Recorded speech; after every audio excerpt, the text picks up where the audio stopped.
Hi, I'm David from TGR Foundation, here to share with you another exciting teaching tidbit.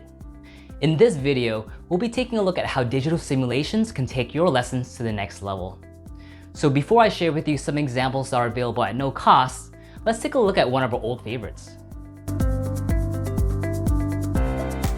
Originally produced in 1971 to teach a middle school history class about the American West, Oregon Trail is still very popular today in its many revisions.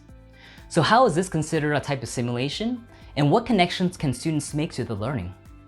Simulations have been defined as a technique for practice and learning, which can be applied across many different disciplines to represent real-world scenarios through these guided immersive experiences.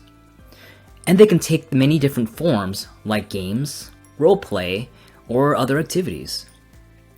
Effective simulators in education will allow students to engage in deeper learning by exploring models and the relationships among variables within those models, allowing students to look for patterns in predicting outcomes through inquiry, understanding the social interactions and engaging them in the mindsets required to complete the simulation, and finally, transferring the knowledge that they gain to different problems or scenarios that they'll find in their future careers.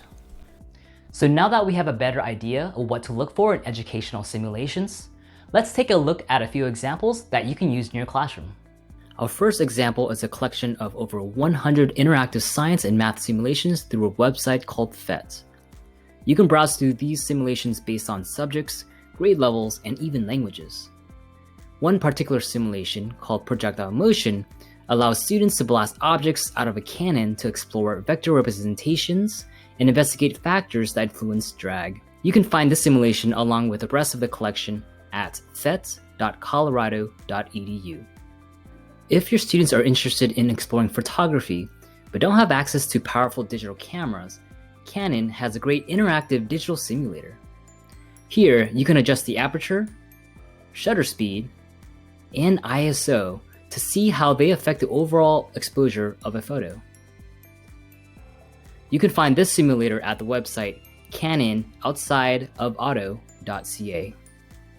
Finally, you can check out more engaging simulations through our very own TGR EDU Explore website filled with lessons and student-led digital explorations.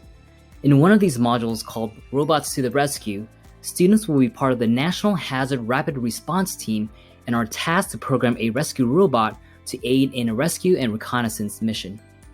You can find this and other digital explorations at tgreduexplore.org.